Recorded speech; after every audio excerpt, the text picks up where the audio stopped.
amantes da cultura e não só. Eu sou o Felelé de Papel, o artista, e este é o Ocupópia, o seu podcast dedicado a explorar a cultura nas suas mais variadas facetas. Aqui na Ocupópia nós acreditamos que a cultura nos conecta, nos define e nos transforma. A cultura é o maior expoente da identidade de um povo. Não existe povo sem cultura e não existe cultura sem povo. Se não nos segue, convidamos a seguir as nossas páginas no Facebook Fernando Manuel Goi, no Instagram Felelé de Papel, no YouTube Ocupópia e na página da Traços Multimédia e também do Mister Defeitos. Hoje nós temos alguém muito especial, alguém que atravessou o oceano para sentar na nossa cadeira e pensarmos sobre a importância da cultura e o valor da literatura também. Porque nós entendemos que a literatura, a leitura são partes da cultura. E este podcast é uma casa de cultura. Júlia, sinta-se em casa e seja bem-vinda. Muito obrigada, é um prazer imenso estar aqui com você, Felelé, e com todo mundo que está assistindo ou que vai nos assistir. Certamente, deu para perceber pelo sotaque que a Júlia não é minha colega, é minha colega linguística, mas não é minha colega assim, em termos de continente. Júlia, como é que se sente já agora aqui no Ambo e aqui na Ocupópia? Eu me sinto bem, porque estou sendo muito bem acolhida aqui em Angola. Já estou aqui há 5 meses, fico 6 meses, essas são as minhas últimas semanas, essa é a minha última viagem e tenho recebido muita gentileza, muito carinho e muito apoio das pessoas que tenho conhecido aqui nesses meus primeiros dias no Ambo. Então, apesar de ser tímida e de ter um pouco de vergonha, estou bem, estou contente de estar aqui com você. E gostou da casa? É linda a casa. Quando eu entrei, eu falei, poxa, que cenário lindo. Vocês costumam dizer que brasileiro acha tudo bonito, né? O Mister Defeitos. O Mister Defeitos disse isso, né? Mas, de fato, é um lugar muito gostoso de se estar. Muito obrigado. O nosso lugar é um lugar gostoso. Bem, só para informar ou para situar os nossos seguidores, os nossos apreciadores, a Júlia é professora e investigadora no campo das literaturas e está aqui a fazer um trabalho acadêmico, até está em Angola por conta de um trabalho acadêmico, ela está a fazer o doutoramento. E hoje vamos conversar um pouquinho sobre o seu trabalho aqui, de modo particular, o valor da leitura e da literatura, porque são partes da cultura. A Júlia está aqui a fazer um trabalho de investigação. Qual é o maior objetivo dessa investigação? Olha, é difícil falar num objetivo único. Sim. Porque quando a gente vai viver em outro país, muito do que a gente pensa e acredita sofre abalos. Então, o que a gente pensava anteriormente também vai se transformando. Então, eu acho que eu tinha um objetivo a princípio de vir para cá, que era conhecer Angola. Sim. Acho que esse objetivo, em partes, foi atingido. Em 6 meses, eu não posso dizer que eu conheci profundamente nada, né? Sim. Mas acho que comecei a conhecer Angola. Então, esse era um dos objetivos. Conhecer um pouco mais, especialmente dos povos Banto, que eu estudo lá no Brasil, né? Sim.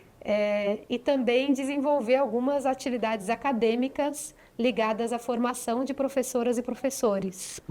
Então, desenvolvi algumas atividades, especialmente no Sumbe, mas em outras províncias também, em relação à formação de professores. Para desenvolver essas atividades, também tentei conhecer um pouco mais de como funciona a educação aqui em Angola.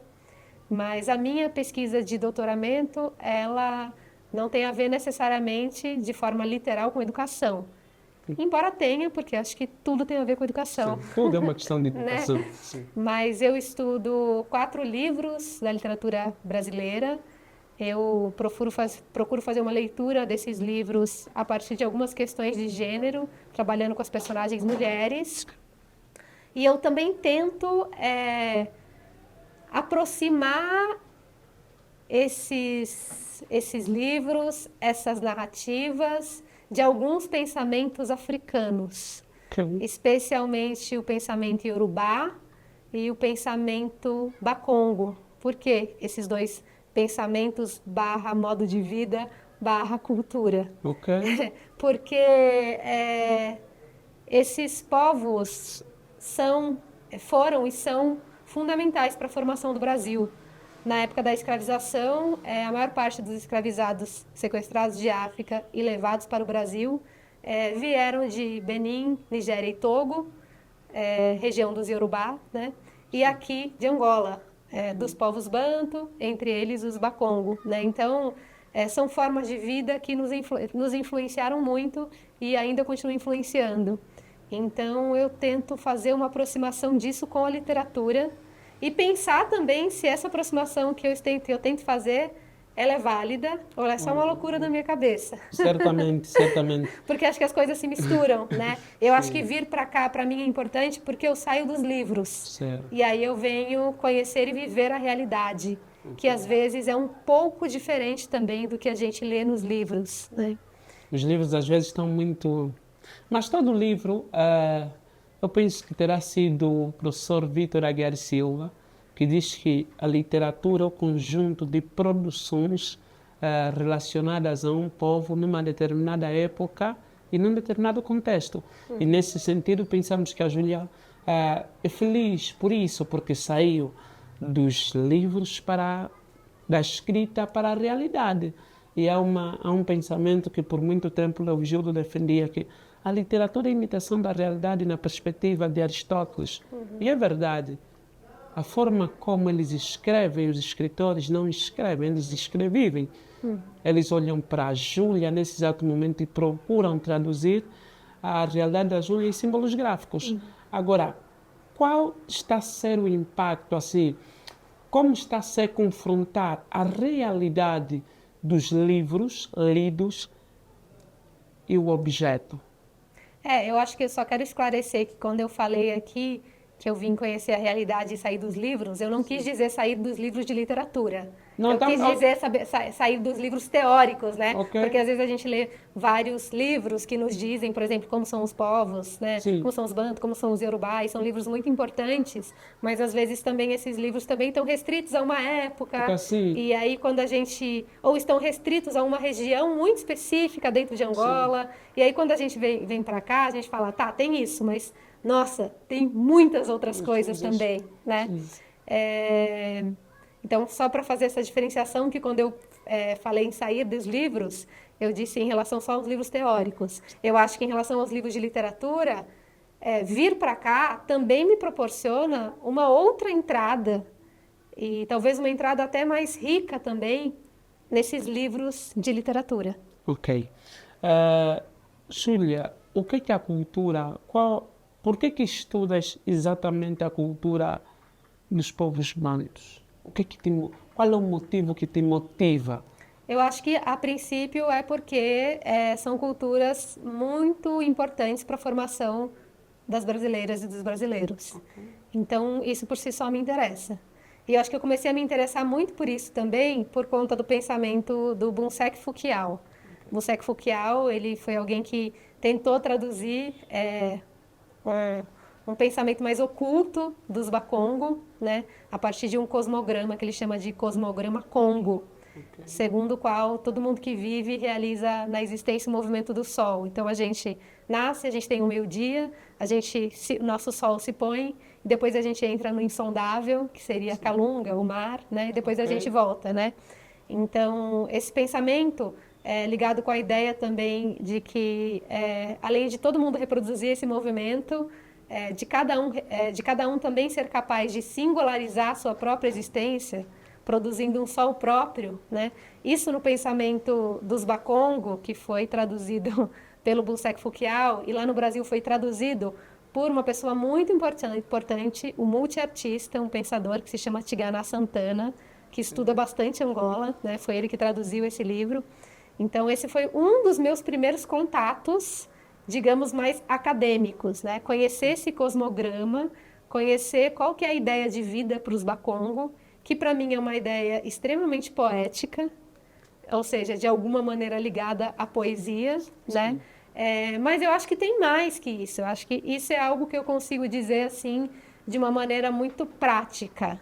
Eu acho que tem muita coisa do povo banto na população brasileira que eu talvez não saiba localizar agora de forma imediata, mas que intuitivamente me motiva e me faz vir para cá e estar perto dessas culturas que também nos compõem, né? Mas que aqui também são diferentes, porque a gente muitas vezes idealiza as Áfricas, né?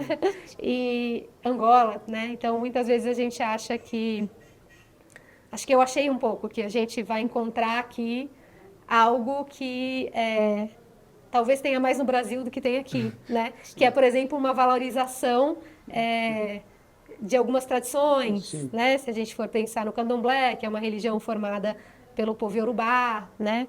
E também pelo povo Banto, né? Que tem lá no Brasil, mas não tem aqui. Sim. Então, aqui eu também consegui perceber que tem muita coisa de tradições africanas que atravessaram o Atlântico com os escravizados e foram recriados e reinventados lá, né? E que eu não vou encontrar aqui, porque Certamente. essas tradições foram reinventadas lá, né? Então, Eu tenho o costume e o péssimo hábito de afirmar que o tráfico de escravo não levou somente escravos, mas levou uma boa parte da identidade africana para o Brasil. Daí que o Brasil tem muita influência na nossa cultura. E nós também, africanos, temos muita influência na cultura brasileira. A Júlia concorda com esse pensamento? concordo muito. A nossa língua, o português brasileiro, ele é completamente influenciado por línguas africanas, né? Aqui, as línguas aqui, algumas línguas daqui, como o quimbundo, o umbundo e o kikongo, eram, na época da escravização, as línguas africanas mais faladas no Brasil, né? O Iorubá, ele tem uma importância fundamental na Bahia, no estado onde eu vivo e onde eu estudo, né? Então, essas línguas todas, e língua também é cultura, Sim, né? língua também é cultura. Elas influenciaram demais na criação do português brasileiro, né? Tanto que a gente tem muitas palavras que são daqui. Então, eu acho que a gente tem muitas ligações e que a gente precisava se aprofundar nelas, mas também se aprofundar de um modo que não seja só romântico, né? Sim. Vendo que existem também tensões e conflitos, né? Sim. Bem, conversar com a Júlia é muito interessante, está a ser interessante. Se dependesse somente da produção e do apresentador, talvez ficaríamos aqui o dia todo. Mas agora vamos entrar diretamente para o nosso tema, que é o valor da leitura para a literatura.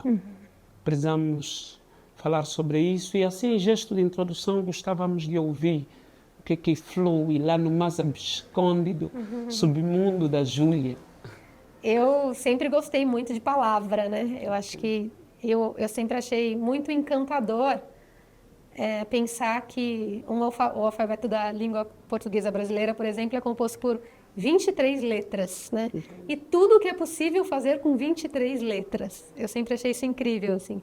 Só com 23 letras a gente consegue construir uma realidade, construir um mundo. Eu sempre achei isso muito bonito. Então, eu sempre fui alguém que esteve muito atenta para a palavra, né?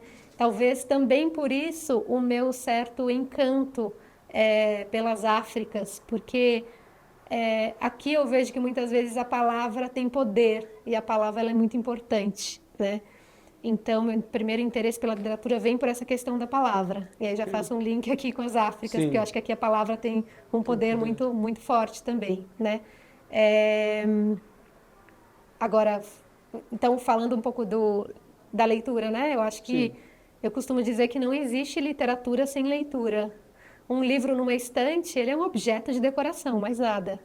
Ele pode ser visto para você postar uma foto bonita e tal, né? Mas aquilo, ali a literatura não está acontecendo. A literatura acontece quando eu, leitora, pego um livro do Felelé, por exemplo, abro e começo a me relacionar com ele. E eu não consigo falar de literatura sem falar de leitura, porque a literatura é isso aqui, né? A literatura, ela precisa de mim, ela precisa de uma leitora, de um leitor, de alguém que esteja aqui para estabelecer essa relação, né? Então isso aqui é muito importante. A leitura, sem leitura não existe literatura.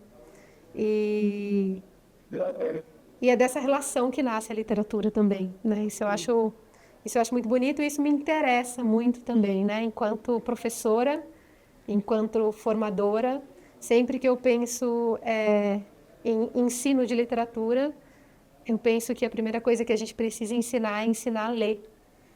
E ler é algo muito difícil, né? É uma palavra muito simples, tem 3 letras, mas ela é uma atividade muito difícil. A leitura, ela cansa os olhos. A leitura é um exercício físico dos olhos. O olho vai para lá, vai para cá, vai para lá, para cá. Isso é cansativo, né? A leitura, ela exige uma atenção muito profunda e que eu acho que nos dias de hoje a gente tem perdido. A gente vive num mundo contemporâneo que tem estimulado a gente um multifoco. A gente precisa estar prestando atenção em 1000 coisas ao mesmo tempo, né? Se eu for ler um livro, isso não pode acontecer. Se eu for ler um livro, eu vou ter que estar com o foco só aqui. E a gente tem uma dificuldade muito grande disso. Então, acho que desenvolver habilidades de atenção, desenvolver habilidades de ficar no silêncio, são fundamentais para a gente pensar a literatura. Acho que a literatura está muito ligada ao silêncio. Quando a gente fica em silêncio, a gente até percebe que o silêncio nem existe. Porque a gente vai começar a escutar outros sons que a gente não escutava antes. Sim. E eu acho que a literatura é um pouco isso. É a gente escutar sons que a gente não escuta no meio do barulho do mundo. Porque eu gostava que repetisse essa parte, é muito forte. Gostava mesmo. Vamos ver se eu vou conseguir. Eu estava dizendo que o silêncio é muito importante quando a gente fala de literatura. Certo. Pelo menos na minha concepção, Sim. né? Quando a gente fica em silêncio, e esse é um exercício que eu gosto de fazer com turmas em sala de aula, quando a gente fica em silêncio, 1, 2, 3 minutos em silêncio, a gente percebe que o silêncio nem existe, porque tem muitos sons por aí. Só que tem muitos sons que a gente só escuta quando a gente fica em silêncio. E eu acho que a literatura tem um pouco a ver com isso. A literatura são os sons que a gente não escuta no barulho que é a vida contemporânea. Ok. Bem, Júlia, ler é um exercício difícil. Muito. A pergunta é, toda pessoa que lê sabe ler? Essa é uma pergunta curiosa. Por quê? Porque muitas vezes a gente fala, a pessoa está lendo, mas ela não está entendendo nada. Sim. Se ela está lendo e ela não está percebendo nada, se ela está lendo e ela não está adquirindo nada do que está ali, ela não está lendo, né? Então, assim, eu acho que quando você lê, de fato, você está lendo. Eu levo a sério essa palavra, ler, né? Eu acho que o que existe muito hoje em dia é as pessoas acharem que estão lendo, mas elas não estão lendo, né? Não existe ler sem ler. Para eu ler, eu vou ter que fazer um exercício que envolve uma atividade. Eu vou ter que prestar atenção, eu vou ter que me relacionar, né? E daquela relação com o livro, algo vai nascer. Sim. Eu vou começar a pensar, eu vou começar a criar, né? Eu tinha um professor que falava algo que eu acho muito bonito e eu falo para todo mundo sempre. Esse professor chama Sandro Ornelas. Ele falava que a leitura é sonho. Como assim a leitura é sonho? A leitura é sonho. Quando a gente, de fato e verdadeiramente, a gente lê um livro, e aí eu estou falando mais dos livros de literatura, né? Não estou falando de um livro informativo, né? E a literatura, ela não... Claro que ela pode ter informação, mas ela não é só isso que tem nela, né? Quando a gente lê um livro de literatura, quando a gente realmente lê, né? A gente se relaciona com o que está ali escrito. E a gente começa a imaginar, né? Um filme começa a se passar na nossa cabeça se eu estou, de fato, lendo um livro de literatura, né? De forma ativa. Eu começo a imaginar aquele personagem, por exemplo. Eu começo a relacionar com coisas, acontecimentos da minha vida. eu começo a entrar naquela realidade que muitas vezes a realidade de ficção é outra, é completamente inventada, né? Então, um filme vai se passando na minha cabeça. Eu vou imaginando, né? E imaginar nada mais é do que sonhar. Hoje, por exemplo, no encontro que a gente teve no ISUP, eu passei um vídeo da Maria Bethânia, que é a maior cantora, intérprete brasileira. O Caetano Veloso é mais conhecido que ela, mas ela é irmã dele, né? Sim. E ela é muito famosa por interpretar poesia no Brasil também. Ok. E aí eu passei um trecho dela lendo Grande Sertão Veredas, que é um livro importante da literatura brasileira, e ela lendo alguns trechos, né? E ela lê de uma maneira verdadeira. O que significa ler de uma maneira verdadeira? É se relacionando com aquilo, né? Então vai ser uma leitura que tem emoção, por exemplo, né? E aí foi muito curioso, porque depois eu pergunto um pouco para as pessoas se sentiu alguma coisa, né? Sim. Como é que o corpo reagiu à voz da Maria Bethânia lendo isso? Aí teve uma menina que falou assim, eu senti vontade de me apaixonar. Então, assim, é algo muito bobo e simples, mas eu acho que isso diz muito sobre o ato de leitura que é genuíno, que acontece de fato. Porque ele traz algo que não estava ali. Ok. Ele fez você ficar em silêncio e você escutou uma outra coisa. Você não estava escutando dentro de você que você poderia sentir vontade de se apaixonar. O silêncio e essa escuta te fez ter essa vontade, te fez ter esse sonho. Então, a literatura, eu acho que a literatura tem esse poder de fazer a gente sonhar. E eu acho que a gente vive num mundo capitalista, neoliberal, etc., que quer podar os sonhos, né?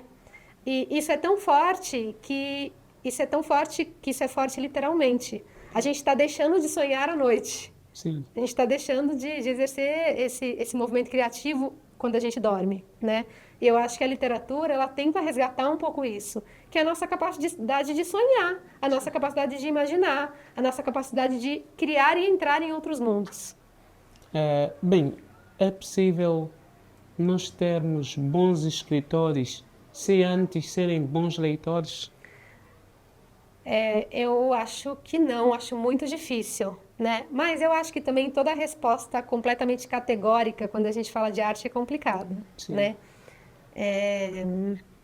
Porque eu acho que a leitura ela é fundamental para quem quer escrever, né? Sim. Quem quer escrever bem, eu acho que precisa ler bem, né? Até porque eu acho que um leitor, uma leitora é alguém que está sendo uma escritora, só que está escrevendo sem escrever. Ok. Porque aquilo fica só ali rodando, aquele filme está rodando na sua cabeça, né? Mas você está criando, né? Ler é um ato criativo. Sim. Então, olha que treino maravilhoso para alguém que quer ser uma escritora, por exemplo. Ler. Porque à medida que eu vou ler, eu vou imaginar e eu vou criar coisas. Sim. E aí depois eu vou, por exemplo, escrever, né? Mas eu acho que a vida, o mundo, ele sempre surpreende a gente, né? Então, eu acho que os poetas, eles podem nascer das formas mais inesperadas, né? E eu acho que... Então, voltando para a sua pergunta, eu acho que sim, é essencial ler, mas talvez não só ler livros, ler a vida. Então, pessoas que são muito sensíveis, né? E que sabem observar as pequenas coisas da vida, que sabem ver a complexidade do mundo, né? Essas pessoas talvez sejam potenciais poetas e escritores também, né? Então, acho que a leitura, ela é uma palavra que também é ampla. Quando eu falo de leitura, eu não estou necessariamente falando de pegar um livro e ler, né? Estou falando de ler a vida, ler o amanhecer, né? Ler um amanhecer, ver um sol nascendo em silêncio, é uma leitura. Ouvir os escritores, os literatas, é interessante, porque quais são os escritores que queres ver com isso? Olha, eu ainda não conheço tantos quanto eu gostaria ou quanto eu deveria, né? E eu vim para cá com conhecimento muito clássico, né? Que são os escritores que, em geral, chegam lá no Brasil, como Ondiak Pepetela, né? Um pouco de Ana Paula Tavares também, né? Mas quando eu cheguei aqui, eu me aprofundei mais na Ana Paula Tavares. Eu vi, por exemplo, que ela tinha livros de crônica, né? Sim. Um livro maravilhoso de crônicas dela, que é Um Rio Preso nas Mãos. Então, teve uma autora, uma escritora que eu conheci no SUMB, a Beresnick Rafael, Então, eu tenho tentado ter contato também com algumas escritoras e escritores mais jovens, né? O Lucas Cassuli, por exemplo, de Luanda. Conheço, por sinal. Então, eu conheci algumas novas e novas poetas, mas eu tenho uma angústia que me permanece um pouco, que é a dificuldade de achar escritoras mulheres que tenham publicado livros, né? Ok. Eu percebi que isso é uma dificuldade no mundo inteiro. A gente sabe que a literatura ela surgiu sendo feita por homens, especialmente por homens brancos de uma determinada classe social, né? Alta.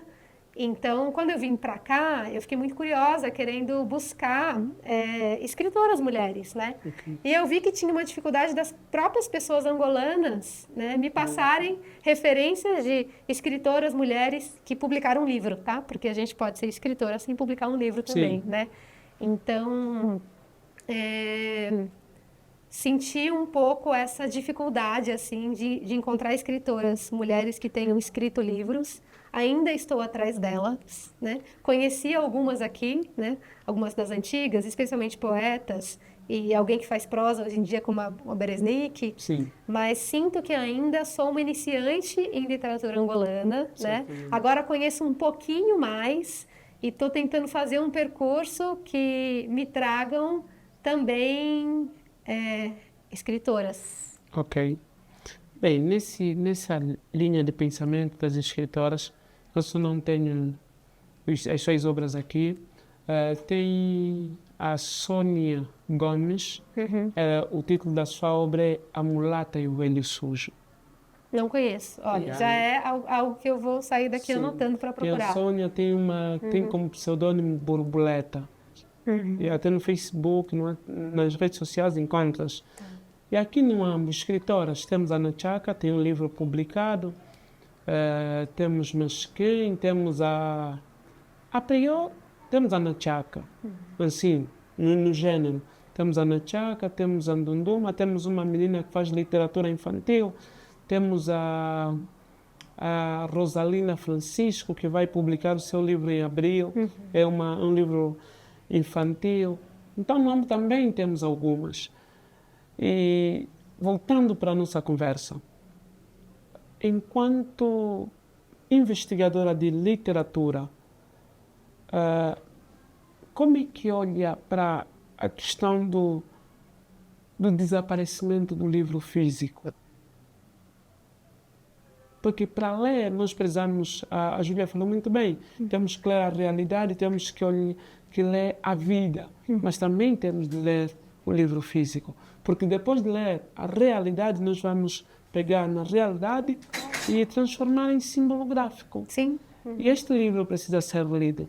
Só que com a globalização, com a questão da tecnologia, os livros físicos estão a desaparecer. Enquanto investigadora e professora, como é que olha para essa... Olha, eu sou uma velha ranzinza, né? Então, assim, eu a princípio vou falar mal, né? Eu sou alguém que gosta do livro físico. Eu gosto de ter livros. Eu acho que o livro físico, ele proporciona alguns rituais que quando eu estou só com um livro numa tela eu não vou ter, né? Primeiro, um livro não tem anúncios. Sim. Então, o livro não vai me fazer parar para ler outra coisa. Se eu estou lendo no computador, por exemplo, pode chegar uma mensagem.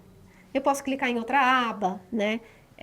Claro que tem o Kindle, por exemplo, né? Tem, enfim, tem muitas outras possibilidades digitais de ler, né?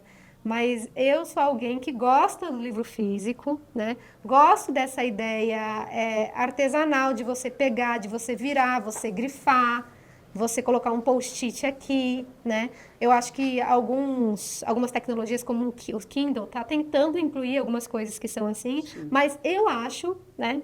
E aí isso é uma opinião de uma senhora, né? Sim, que isso ainda não dá conta do que para mim é a experiência de estar com um livro, né?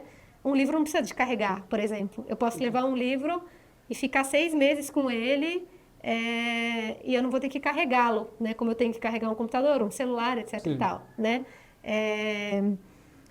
Eu acho que eu gosto do objeto livro. Eu acho que tem um encanto, né, em ter um objeto, em ter algo que foi escrito por alguém que está ali comigo na minha cabeceira, né?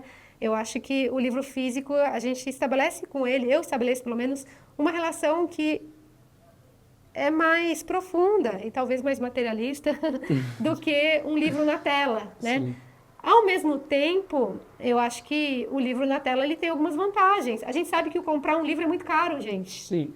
Aliás, aqui em Angola eu achei os livros caríssimos, né? Ok. E eu entendo, porque a produção, o número de editoras, etc., é muito menor do que em Sim. outros lugares, né?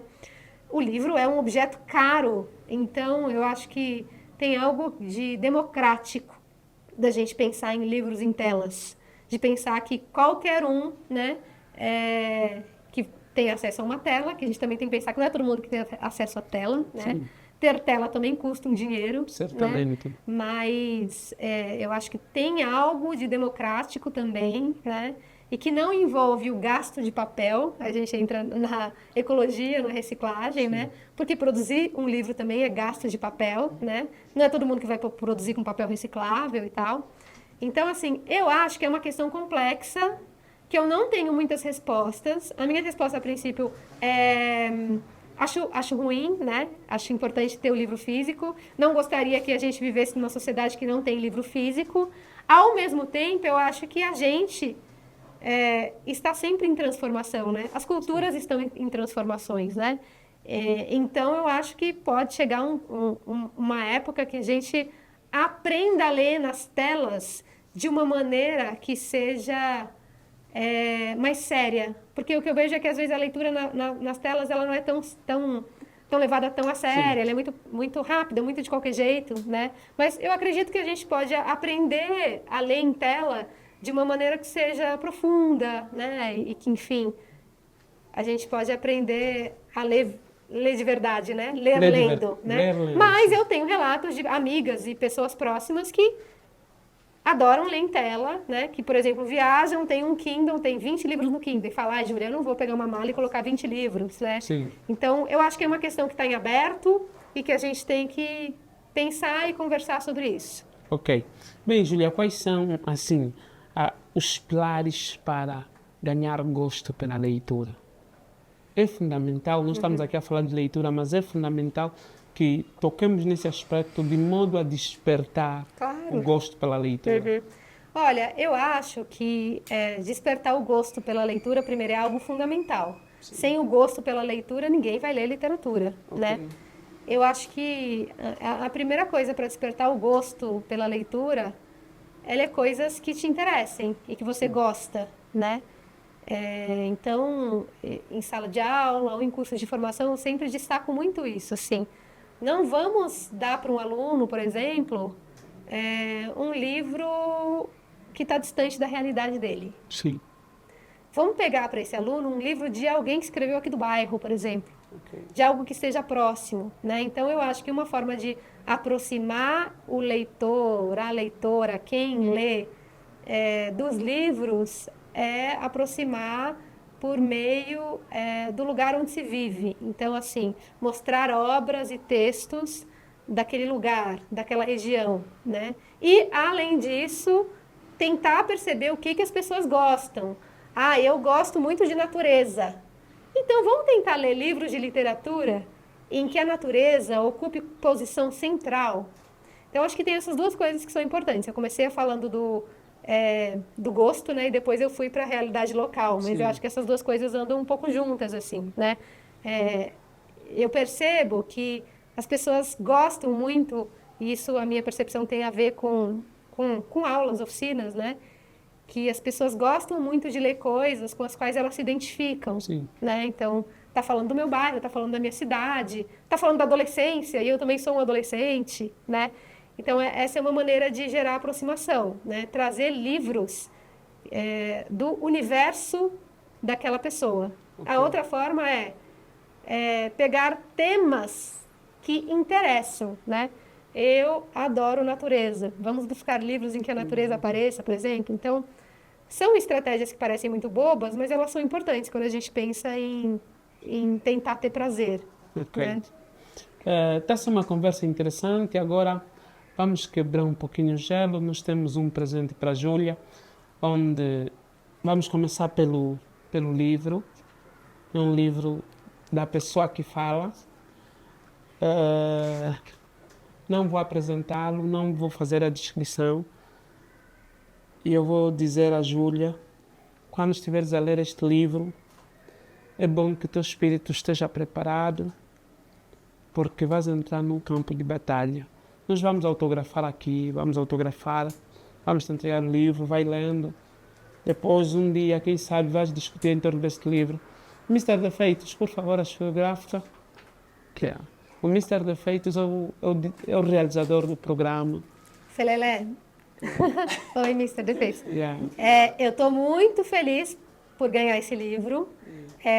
Pessoal, eu já sabia que eu ia ganhar o livro, tá? Então, assim, eu não soube mentir aqui, uma recepção de ai, que feliz. Yeah. Eu já fiz isso antes. E olha que interessante o livro físico. O livro físico pode ter um autógrafo, Certamente. pode ter uma dedicatória, pode ter uma declaração, né? Eu gosto de pegar alguns livros que tem dedicatórias, né? Autógrafos. Não tem azul? Olha, vamos mesmo autografar Não, com o vermelho, yeah? vamos no vermelho. Yeah. Então, eu estou muito feliz por receber esse livro e por conhecer mais um escritor angolano, o poeta Felelé, que já ouvi falar muito bem dele, inclusive conheço quem escreveu o prefácio, Sim. o professor Leovigildo Antônio, que é um professor extremamente sensível, também poeta, muito embora não mostre seus textos, e me recomendou muito esse livro, né? Então eu estou duplamente ansiosa. Ansiosa porque me foi muito bem recomendado pela pessoa que escreveu o prefácio, e também porque estou recebendo do autor e uma pessoa que para mim já é especial. A gente ontem se conheceu, tivemos uma conversa de uma hora e meia, não sei. Sim. Hoje passamos a tarde juntos, então é uma felicidade, né? Receber seu livro. Também para nós, desde já, nós conhecemos a literatura brasileira com base nos livros, mas não tivemos contato com alguém que vive a literatura brasileira. Amanhã nós vamos também ao Brasil e pesquisar sobre nós lá, Sim. porque precisamos nos conhecer um pouquinho mais. Sim. Então, Júlia, podes falar tudo quanto quiseres, estás à vontade, enquanto... Para que o silêncio não tome conta da nossa conversa. É importante que falemos, esteja à vontade. Ai, agora eu fiquei tímida. Tímida. É difícil quando alguém fala, ai, olha, vamos falar, fale aí enquanto eu assino. Não sei muito bem falar, acho que eu vou aproveitar esse momento, na verdade, por agradecer, né? Agradecer o poeta, o multiartista Felelé, que não é só poeta, né? Tem muitas outras habilidades artísticas. O Mr. Defeito também, que está aqui conosco, né? Toda a equipe que está aqui filmando, fazendo o som, né? Tem toda uma estrutura aqui montada que envolve muita gente. E eu sei o quanto fazer audiovisual é difícil, e exige tempo, e exige câmera, e exige equipamento, e é muito caro.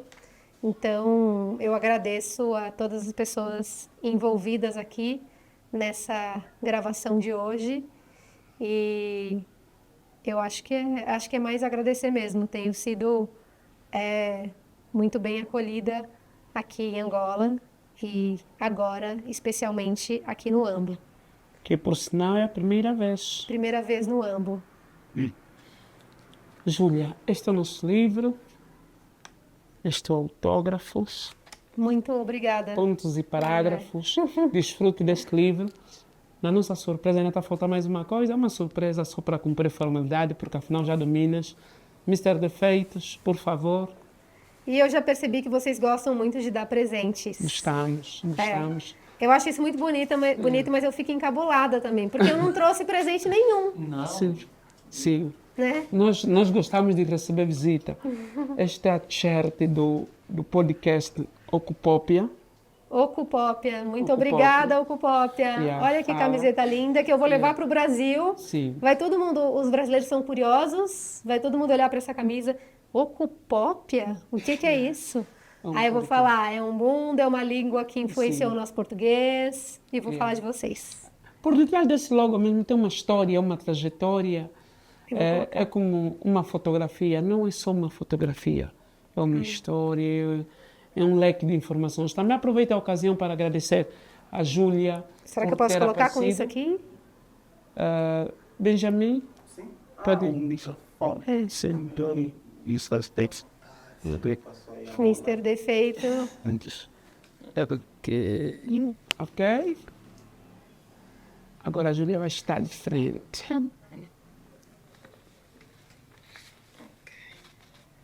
Muito obrigada. Nós é que agradecemos, Júlia. Também aproveito a ocasião, tal como já disse anteriormente, agradecer não primeiro a Júlia, mas o Leovigildo por ter feito esse link.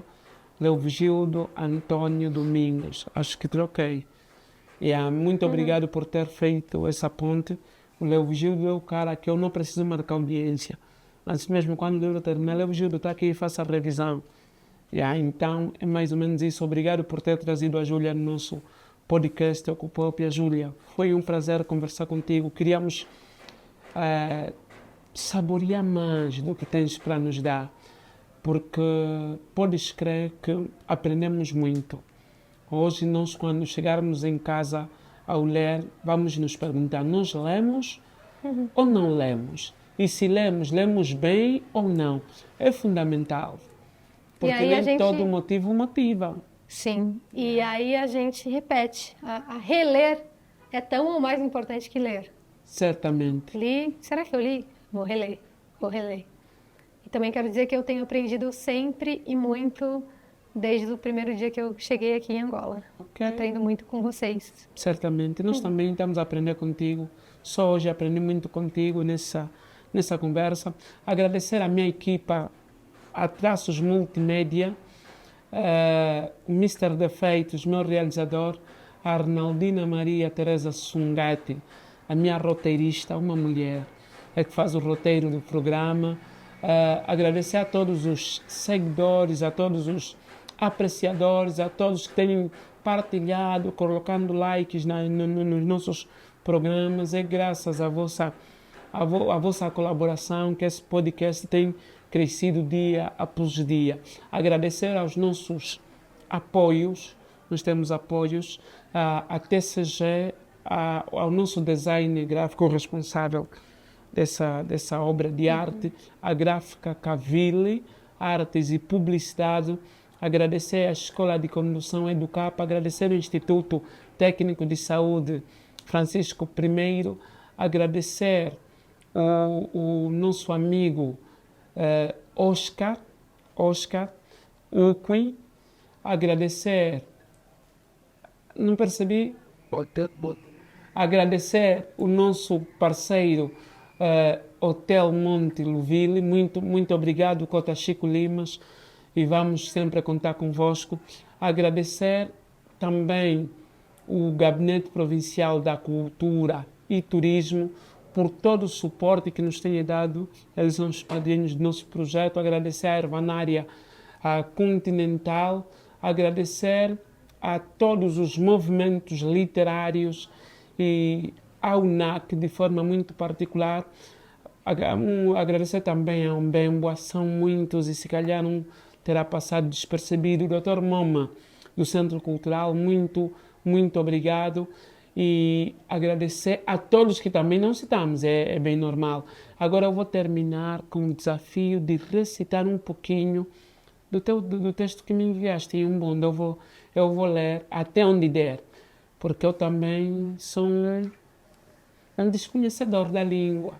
Infelizmente, não consigo falar de forma fluente. Mister Defeitos, por favor. Só para dizer, acho que é importante falar só que eu pedi para o Felelé ele ler um texto que é o primeiro capítulo do livro As Mulheres de Tijuco Papo, um livro escrito pela escritora brasileira Marilene Felinto, importantíssimo na literatura brasileira.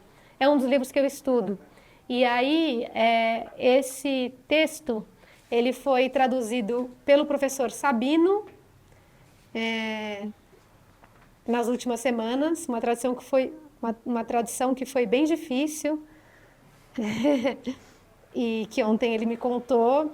E aí a minha ideia é gravar o Felelé fazendo essa leitura, né?